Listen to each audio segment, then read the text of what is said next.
Alain, je suis responsable du Jardin de Cocagne, qui a été créé en mars 2010, donc ça fait 6 ans. J'ai repris le jardin en mars 2012. Je suis d'un profil bancaire traditionnel et j'ai eu une reconversion parce que la culture biologique m'intéressait et surtout l'insertion et le démarrage. Comment lier l'insertion et le maraîchage par rapport à des personnes qui ont un profil et un parcours très chaotique. Et c'est comme ça qu'on est venu, enfin que moi-même je suis venu à évoluer du traditionnel, des légumes en surface, à aujourd'hui du bio pur et dur. Donc moi c'est Cécile.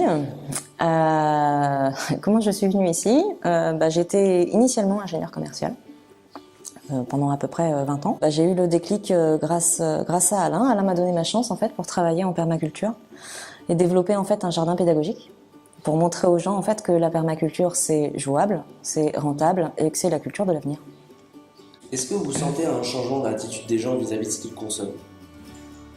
Léger. C'est vrai? Alors c'est mon avis. Léger. Léger parce que les gens, en fait, oui, ils prennent conscience, hein, ne serait-ce qu'en regardant des films, demain, ou... Il y a bio et bio, voilà.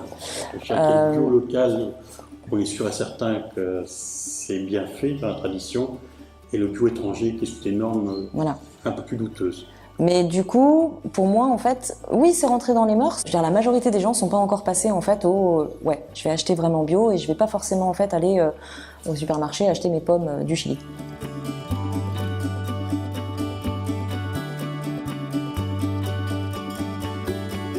Quelle est la différence entre la permaculture et le bio? La permaculture, c'est l'utilisation de la nature pour améliorer les sols, améliorer les cultures, améliorer les rendements, lutter contre les nuisibles, sans aucun produit. C'est-à-dire qu'on ne va pas rajouter un engrais spécifique, puisque l'engrais va venir lui-même de la nature, exemple le purin d'ortie. On ne va rien rajouter de plus, que ce soit chimique ou voilà, ce qu'on appelle des produits phytosanitaires. Le bio va effectivement faire des apports, des amendements qui sont bio. Je veux dire, il n'y a pas de notion effectivement chimique, mais que en permaculture on ne fait pas. On va utiliser la nature à bon escient. On appelle ça la culture du bon sens. On va revenir en fait à des techniques de culture qui existaient déjà. Hein. La permaculture n'a rien inventé, mais on va utiliser des techniques anciennes qui dataient soit du Moyen Âge, soit même après, notamment 1840, les bouquins qui existent et qui traitent de permaculture, pour améliorer les rendements et les sols. Et en quoi vous considérez que c'est l'avenir du coup? Cultiver avec la nature plutôt que contre elle, c'est quand même pour moi la base, et c'est comme ça en fait qu'on pourra sauver l'homme. Parce que la différence du bio, la permaculture prend en compte l'environnement. Et on tient compte de la faune également, et du lien entre les différentes cultures et les différents agrégats. Tout à fait. Que le bio ne fait pas. Oui.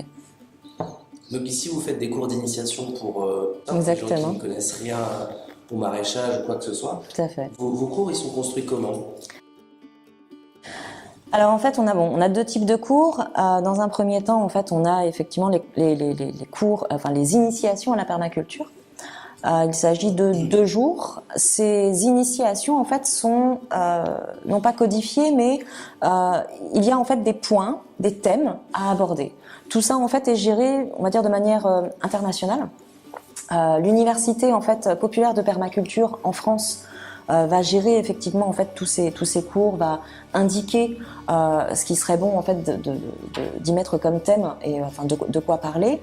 De manière internationale, effectivement, vous avez une sorte d'entité qui chapeaute un petit peu tout ça. Donc ces cours, on va effectivement parler de ce qu'on appelle le design, l'observation, comment dire, créer un jardin. Comment créer en fait un jardin en permaculture. Parce que voilà, justement, vous allez prendre en compte la courbe du soleil, vous allez prendre en compte énormément de choses. Donc, et voilà, ces cours sont là pour ça. Et à côté de ça, on fait des formations qui, elles, sont bien plus techniques, bien plus concrètes, on va dire. Exemple, les auxiliaires du jardin. Que sont les auxiliaires du jardin? Comment les utiliser? Tout le monde connaît les coccinelles. Mais les coccinelles, c'est bien, mais en fait, il y en a plein d'autres Il y a plein d'autres organismes qui sont excessivement utiles au jardin. Et en fait, voilà, on va faire des cours dessus. Donc, ça va être une journée. On va parler des engrais verts. On va parler justement des associations de plantes. Comment associer les plantes pour que vous ayez une meilleure production ou pour que vous puissiez éviter tel ou tel nuisible. Dernière question. Est-ce que vous pensez que la permaculture va pouvoir passer outre tous les pesticides qu'on a pu utiliser? Est-ce que c'est un peu notre salut en quelque sorte? Ah, vaste question. Je vais rester dans un domaine relativement personnel, c'est mon avis. Certains le partagent, d'autres non. La permaculture va permettre peut-être de sauver l'homme, pas la nature. La nature, elle se sauvera toute seule. C'est pas parce qu'on va y mettre effectivement des déchets nucléaires qu'on va pourrir la planète. On va juste pourrir l'homme. On va pourrir l'humanité. Mais au final, dans 100 000 ans, dans 500 000 ans, la nature, elle aura survécu. Nous, non. Donc en fait, la permaculture va permettre de sauver l'humain et l'absence de pesticides permettra de le sauver plus vite.